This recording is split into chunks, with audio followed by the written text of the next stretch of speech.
Welcome to back my channel. I hope you all well. आप सब लोग खुश होंगे, मस्त होंगे अपने लाइफ में। और जैसा कि मैंने आप लोग को बताया था कि मैं नेक्स्ट ब्लॉग मैं अपने नेक्स्ट ब्लॉग में ये बताऊंगी कि मैंने सीटेट को कैसे पास किया था फर्स्ट अटेम्प्ट में। तो सीटेट और सीटेट जो है एक बहुत ही बड़ा एग्ज़ाम नहीं है, लेकिन मैं ये भी नहीं कहूँगी कि सीटेट एक आसान सा एग्ज़ाम है। नहीं भाई, उसके लिए पढ़ना आपको बहुत कायदे से पड़ेगा। और जनरली लोग कह तो देते हैं कि मैंने तो 10 दिन में पास कर लिया, 5 दिन में पास कर लिया, तो उसका भी एक ट्रिक है कि हाँ, आप कर सकते हो। लेकिन 5 दिन तो नहीं कहेंगे, कम से कम 10 दिन का टाइम तो हमें चाहिए ही चाहिए। और अगर जो है मैंने क्या अपनाया था सीटेट के लिए वो मैं अभी आपको बताऊंगी। लेकिन अभी जो है बहुत ज़्यादा टाइम तो नहीं है सीटेट के एग्ज़ाम में। नेक्स्ट जो सीटेट का पेपर होने वाला है, आई होप शायद सितंबर में ही है ना। तो उसके लिए मैं ये बताऊंगी आप लोगों को, सीडीपी के लिए आप अगर आपके पास बहुत अच्छा टाइम है तो ठीक है, आप चीज़ों को अगर बुक से पढ़ रहे हो तो पढ़ो कायदे से। अगर सारी चीज़ें आपके पास समय है तो आप पढ़ लो। लेकिन मैं जहाँ तक मैं जानती हूँ, जो भी हाउसवाइफ हैं मोस्टली उनके पास बहुत ज़्यादा टाइम नहीं होता है कि वो बुक में एक एक चीज़ों को पढ़ पाएँ। तो उनको एक ऐसा ट्रिक चाहिए होता है कि जिससे हमारा काम भी हो जाए, हमें बहुत ज़्यादा इधर उधर भागम भाग भी ना करना पड़े, ये कोचिंग वो कोचिंग। हाँ, लेकिन एक प्रॉपर गाइडेंस की ज़रूरत तो पड़ती है क्यों। और जो है आप मैं यही बताऊंगी इस ब्लॉग में कि सबका पढ़ने का ये अपना अलग अलग तरीका होता है। मैं ये नहीं कहूँगी कि मैं जो बता रही हूँ आप वही फॉलो करो, लेकिन एक बार ट्राई ज़रूर करना। क्योंकि ये गलती मैंने भी अपने एग्ज़ाम में कर चुकी हूँ। सीटेट मेरा फर्स्ट अटैम्प्ट जो था वो 1 नंबर से मेरा रुक गया था, 89 पे आके मैं अटक गई थी। लेकिन जो मेरा सेकंड अटैम्प्ट था वो मेरा सेकंड टाइम जब मैंने पेपर दिया तब मुझे ये रियलाइज़ हो चुका था कि मैंने अपने फर्स्ट अटेम्प्ट में क्या क्या गलतियाँ की थी। क्योंकि मैं भी जो है बुक पढ़ने में ही लग गई थी कि ये पढ़ लूँ वो पढ़ लूँ। और अगर हम सिर्फ बुक के भरोसे रहते हैं तो होता ये है कि लास्ट टाइम में हमारा जो है काम हो नहीं पाता है बहुत प्रॉपर वे में। क्योंकि भाई रिस्पॉन्सिबिलिटीज़ भी बहुत होती है और हम सारी चीज़ों को रखें कि लास्ट में हम रिवीजन कर लेंगे तो नहीं हो पाता है वो। तो अभी टाइम ये है कि आप स्मार्ट वे में पढ़ाई करो, तरीका अपनाइए स्मार्ट वे से पढ़ाई करने का, तब जाके जो है आप बहुत आसानी से कर लोगे। जो मैंने भी किया था। आप जो है नहीं, अगर ज़्यादा समय है तो आप हिमांशी मैम का सीडीपी का, ये मैं कोई प्रमोशन नहीं कर रही हूँ सीडी, क्योंकि अभी तो आप लोग को भी पता है मैं नई नहीं हूँ तो मैं मैं बहुत बड़ी क्रिएटर हूँ नहीं कि मैं इनका उनका प्रमोशन करूँगी।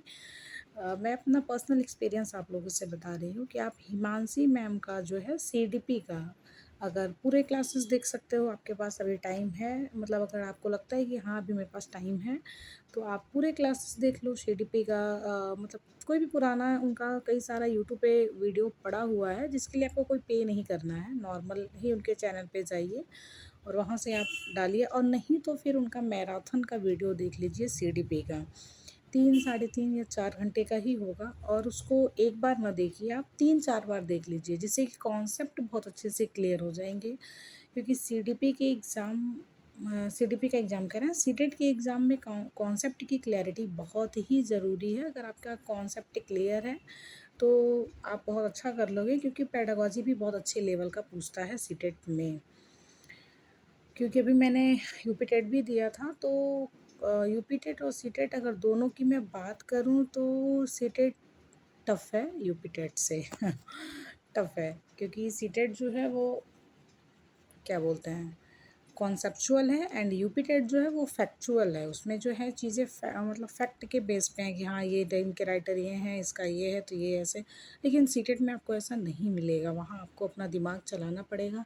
इसलिए कॉन्सेप्ट की क्लैरिटी बहुत ही ज़रूरी है। सिर्फ बुक रट के आप नहीं पास कर सकते हो, कोई ना कोई आपको एक प्रॉपर मेंटर या टीचर या गाइड करने वाला चाहिए ही चाहिए। इसलिए रिक्वेस्ट कर रही हूँ कि प्लीज़ आप अगर सीरियसली दे रहे हो, और अभी आपको भी पता है कि यूपी में भी चाहे मैं यूपी से हूँ तो जनरली मेरे मुंह से यूपी ही निकलता है कि बैक टू बैक वैकेंसियाँ आ भी रही हैं। मतलब आने वाली भी हैं, तो इसलिए अगर एग्ज़ाम क्लियर हो जाए तो बहुत अच्छी बात होगी, क्योंकि हमें एक अच्छा अपॉर्चुनिटी मिलेगा एग्ज़ाम में बैठने का। और यही है। तो आप सीटेट के लिए सीडीपी के लिए जो है हिमांशी मैम को ले सकते हो, और हिंदी पेडागॉजी के लिए, मतलब हिंदी पेडागॉजी कह रहे हैं, हिंदी लैंग्वेज के लिए जो है आप डियर गुरुजी करके हैं, उनको देख सकते हो। क्योंकि मुझे लगता है कि वो, अभी मैं उनको सीटेट के लिए तो मैंने उनको नहीं पढ़ा था, लेकिन यूपी टेट के लिए मैंने सर का क्लास लिया था, और कोई पेमेंट मैंने नहीं किया था, मैं यहाँ कोई झूठ नहीं बोलूँगी। मैंने सिर्फ यूट्यूब पे उनकी क्लासेस ली थी, और क्या वो हिंदी पढ़ाते हैं भाई, बहुत ही अच्छी, जो मैं कह दूँ कि मैं अपनी चीज़ बता रही हूँ कि इंटरमीडिएट के बाद से मैंने हिंदी जो है बहुत डिटेल में नहीं पढ़ा है, बहुत डिटेल, क्योंकि मेरा सब्जेक्ट नहीं रहा था हिंदी। लेकिन हाँ, हिंदी पढ़ने में मेरा इंटरेस्ट शुरू से बहुत अच्छा रहा है।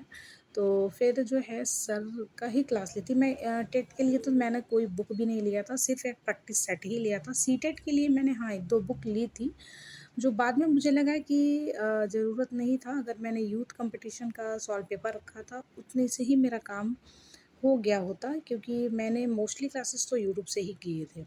तो आप क्लासेस यूट्यूब से करो, और यूथ कंपटीशन से आप जो है कम से कम 5 सेट लगाओ। और ये नहीं कि एक बार ही लगाया, 10 सेट लगा लिया, 20 सेट नहीं, आप 5 लगाओ, और उसको 2-4 बार लगा लो, ताकि वो क्वेश्चन रिपीट मतलब आपके माइंड में सेट हो जाए। तो यही रहेगा, आप 5 सेट लगाओ, उसको 2-4 बार रिवीजन कर लो, तो काम बन जाता है। ऐसा नहीं है कि ये सारे मेरे लो फॉल्स भी हैं जो मैंने अपने फर्स्ट अटेम्प्ट में किया था, कि अरे मैं मतलब फर्स्ट अटेम्प्ट में कम से कम मैं 20 प्रैक्टिस सेट लगा के गई थी, एंड बुक पे बुक मैं पढ़ती रही। बट जो है सही कहें तो सही दिशा नहीं पता था, कि अरे नहीं यार, हम ऐसे करके भी चीज़ों को कर सकते हैं, और बहुत आसानी से कर सकते हैं, विदाउट एनी बर्डन। आप मैम का क्लास लीजिए, और अभी तो आपके पास है थोड़ा टाइम, मतलब अगस्त तो है ही, तो आप तब तक 3-4 बार उनके क्लासेस को आप ले लोगे। अगर एक दिन में आप 1-1.5 घंटे का प्लान करते हो कि 3 घंटे का क्लास है, तो आज मैं 1.5 घंटे का करूँगी, कल मैं 1.5 घंटे का करूँगी, तो 2 दिन में आपका कंप्लीट हो जाएगा। नहीं कुछ तो आप 1-1 घंटे का कर लो भाई, 3 दिन में ख़त्म हो जाएगा। तो वही है। और हिंदी के लिए डियर गुरुजी को कर लो, या अगर आप नहीं करना चाहते हो तो मैम का ही हिंदी का पेडागॉजी का भी क्लास है, 3 या 4 घंटे का वो भी क्लासेस है, वो भी देख लो, 2-3 बार उसको भी देख लो। मतलब दोनों में से जहाँ से आपको बेस्ट लगे आप देख लो। मैं अपना बता रही हूँ जहाँ से मैंने पढ़ा है, बाकी जो जहाँ से पढ़ना चाहे अपना पढ़ सकता है। और इंग्लिश के लिए भी मैम तो बेस्ट हैं, अगर आप पेडागॉजी का उनका, फिर मैराथन मैं फिर यही कहूँगी कि आप मैम का ही देख लो। अगर आपका इंग्लिश है, तो संस्कृत मेरा सब्जेक्ट नहीं था, तो मैं उसके बारे में नहीं बता सकती हूँ।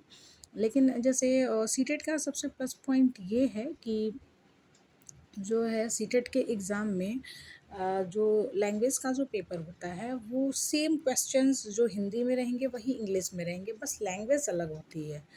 तो अगर आप एक पेडागॉजी तैयार कर रहे हो, तो उससे मैं ये नहीं कहूँगी कि एक कर लिए तो काम हो गया, नहीं, आप दोनों करो, क्योंकि दोनों के कॉन्सेप्ट थोड़े अलग अलग होंगे, लेकिन क्वेश्चन सेम ही मिलते हैं आपको। अगर आपने हिंदी फर्स्ट लैंग्वेज में ली है, तो इंग्लिश के फर्स्ट लैंग्वेज में भी सेम क्वेश्चन होंगे, सिर्फ पैसेज के जो क्वेश्चन होते हैं वो अलग होते हैं। मतलब कॉम्प्रीहेंशन जो आएगा दोनों में, हिंदी और इंग्लिश में कॉम्प्रीहेंशन भी आते हैं, तो कॉम्प्रीहेंशन के क्वेश्चंस को छोड़ के लैंग्वेज के क्वेश्चंस जो होते हैं वो सेम ही होते हैं। तो और आपको हँसी आएगी सुन के कि जब मैंने फर्स्ट अटेम्प्ट दिया था, तो उस समय मुझे ये भी बात नहीं पता थी।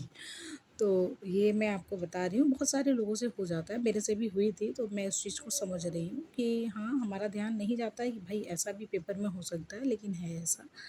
तो ये एक अच्छा पॉइंट है सीटेट का। लेकिन पढ़ना तो पड़ेगा, बिना पढ़े नहीं हो पाएगा, तो वो आप लोग वहाँ से तैयार कर सकते हो। मेरी भी स्ट्रेटजी यही रही थी कि फर्स्ट में तो मुझे नहीं नॉलेज था, लेकिन जब मैं ना मेरा 1 नंबर से फर्स्ट अटेम्प्ट रुक गया, तब मुझे रियलाइज़ हो गया कि यार मेरी गलती थी कहाँ। फिर जो है मेरा 89 फर्स्ट अटेम्प्ट में मेरा रह गया था, लेकिन जब मैंने सेकंड अटेम्प्ट दिया तो अच्छा मार्क्स मेरा आया था। 105 नंबर आया था मेरा शायद, हाँ, उतना ही आया था। तो वही है, तो अभी लास्ट ईयर ही मैंने क्वालिफ़ाई किया, मतलब जो ठंड के टाइम पे पेपर हुआ था, उसी में मेरा क्वालिफ़ाई हुआ है। तो अभी रिसेंट ही मैं क्वालिफाइड हूँ, तो इसलिए मैं आप लोगों से बहुत अच्छी चीज़ें शेयर कर रही हूँ। और प्लीज़ इसे फॉलो करिएगा, इसका बेनिफिट आपको दिखेगा, तब आप लोग को भी लगेगा कि हाँ, किसी ने कुछ एडवाइस दिया था हमें, या किसी ने कुछ हमें सलाह दी थी, जो भी लगे आप लोगों को, दीदी भैया जो भी आप दीदी और ये जो भी आप हमें समझे। चलिए, यही हम मुझे यही चीज़ आप लोगों से शेयर करनी थी। और जहाँ तक बात रही मेरी स्ट्रेटजी की, तो मेरी स्ट्रेटजी यही थी जो मैंने आप लोगों से शेयर किया, कि फ़र्स्ट टाइम मुझे भी नॉलेज नहीं था, जिसकी वजह से मेरा भी क्वालिफ़ाई नहीं हो पाया था।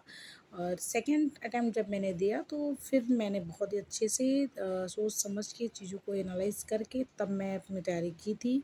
और मैम को ही मैंने फ़ॉलो किया था अपने तीनों ही पेपर के लिए। एंड अगर मेरा एसएसटी भी था, तो एसएसटी के लिए आप जो है एनसीईआरटी की पढ़ना तो पड़ेगा, एनसीईआरटी पढ़नी ही पड़ेगी और अच्छे से पढ़नी पड़ेगी।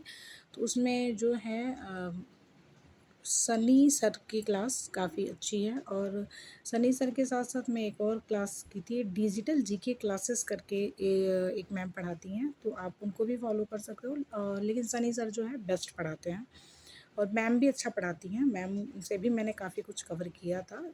तो आप ये दोनों चैनल्स एसएसटी के लिए देख सकते हैं।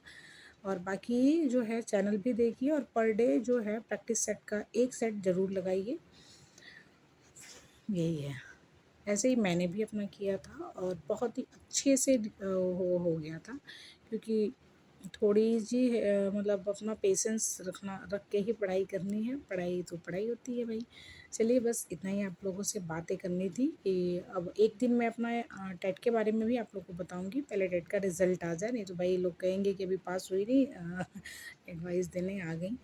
और जैसा कि आप लोग देख रहे हैं कि यूपी में बैक टू बैक वैकेंसियाँ लगी हुई हैं, तो मैं भी इसीलिए जो है बहुत ज़्यादा वीडियोस वगैरह पे काम नहीं कर पाऊँगी। अभी तो मैंने भी इसे शुरू किया है, आप लोग देख ही रहे हो।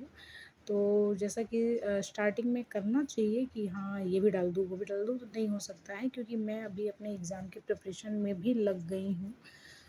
और बस चलते हैं, जैसे जैसे लाइफ चलेगी मैं चीज़ें आप लोगों से शेयर करती रहूँगी। प्लीज़ मुझे लाइक करिए, मुझे सब्सक्राइब करिए, और मुझे थोड़ा सपोर्ट करिए।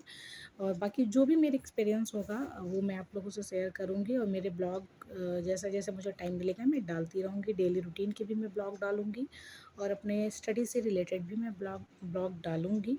और अभी आप लोग भी देख रहे हो कि बैक टू बैक वैकेंसी आ रही है, तो सब लोग पढ़ते रहिए अपने अपने लाइफ में। जिसका जो गोल है उसके लिए स्ट्रगल जो है सबका चल रहा है। तो सब लोग अपने अपने काम में मस्त रहिए, खुश रहिए। Bye bye. ब्लॉग को मैं यहीं पे एंड कर रही हूँ। Bye bye.